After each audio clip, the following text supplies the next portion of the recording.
বন্ধুরা, আজকে ডাঁটা আলু দিয়ে কালনা মাছের সিম্পল রেসিপি নিয়ে আসলাম। সিম্পল কিন্তু খেতে অসাধারণ। পুরো ভিডিওটা দেখবে। ডাঁটাগুলি বেছে নিয়েছি, ডাঁটাগুলি ধুয়ে নেব। আলুগুলিও কেটে নিয়েছি, আলুগুলি ধুয়ে জলে ভিজিয়ে রেখেছি, একটু ভাপিয়ে নেব। আলুগুলি ভাপ দিয়ে নিচ্ছি। ডাঁটাগুলি ধুয়ে নিয়েছি, অল্প লবণ মেখে রাখবো। লবণটা মেখে রাখলে ডাঁটা থেকে এক্সট্রা জলটা বেরিয়ে যাবে। কালনা মাছগুলিও ভালো করে ধুয়ে নিয়েছি, লবণ হলুদ মেখে নেব।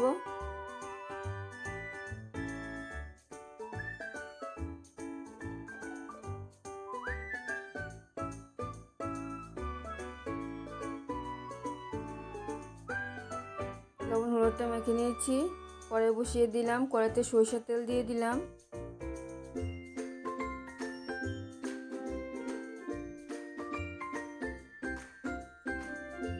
তেলটা গরম হয়ে গেলে মাছগুলি ভেজে নেব।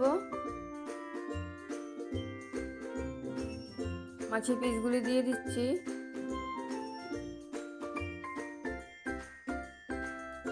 চার পাঁচ পিস মাছ ভেজে নিচ্ছি, বাকি মাছগুলিও ভেজে নেব। মাছের পিসগুলি উল্টে দিচ্ছি।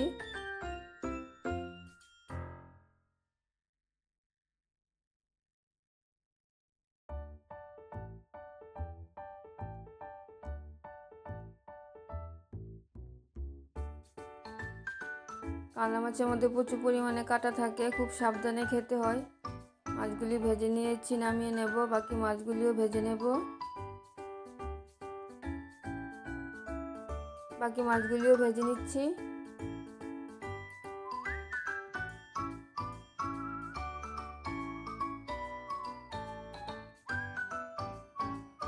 মাছগুলি ভাজা হতে হতে মশলাটা পেস্ট করে নিচ্ছি। জিরে গুঁড়ো, কাঁচা লঙ্কা আর সামান্য কালো জিরে দিয়ে দিলাম।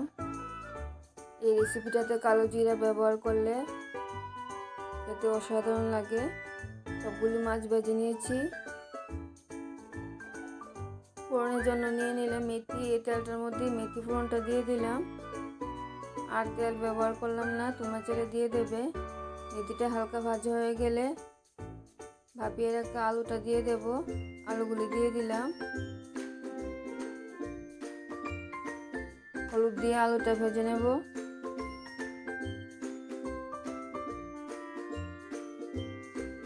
আমার রেসিপিগুলি যদি আপনাদের ভালো লেগে থাকে তাহলে আমার চ্যানেলটাকে সাবস্ক্রাইব করবেন, আমার পাশে থাকবেন।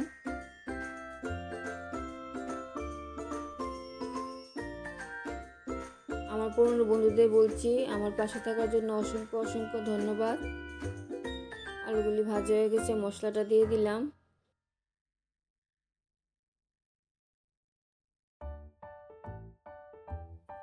আলুর সাথে মশলাটা ভালো করে কষিয়ে নেব।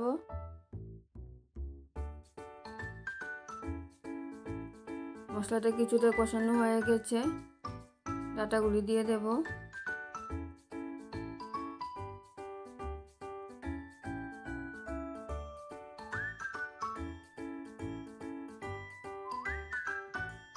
ডাঁটা থেকে এক্সট্রা জলটা বেরিয়ে গেছে, ডাঁটাগুলি দিয়ে দেব, জলটা দেব না।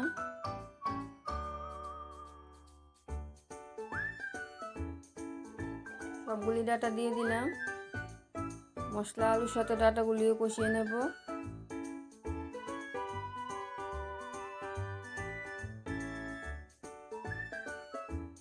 ডাঁটা আলুর মধ্যে আরেকটু জল দিয়ে দিলাম। জলটা দিয়ে আরো ভালো করে কষিয়ে নেব।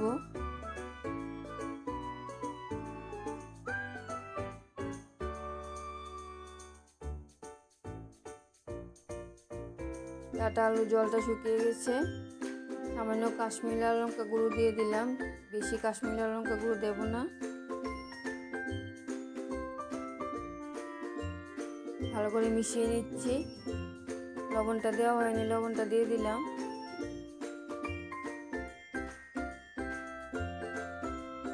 লবণটা দিয়ে আরেকটু কষিয়ে নেব।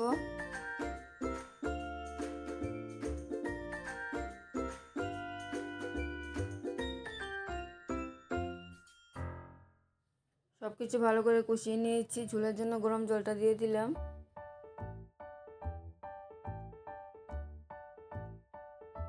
তোমরা ঝোলটা যেরকম রাখতে চাও সেরকম অনুসারে রেখে দেবে।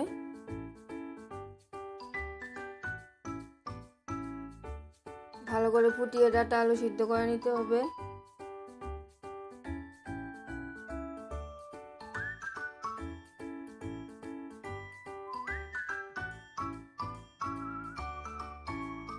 ডাঁটা আলু কিছুটা সিদ্ধ হয়ে গেছে, মাছগুলি দিয়ে দিচ্ছি। মাছগুলি দিয়েও ঝোলের সাথে সিদ্ধ করে নিতে হবে।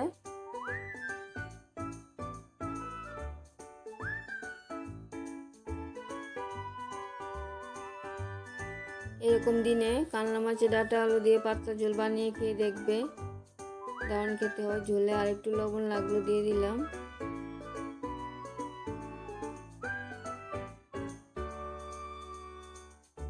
ডাঁটা আলু সব কিছু সিদ্ধ হয়ে গেছে।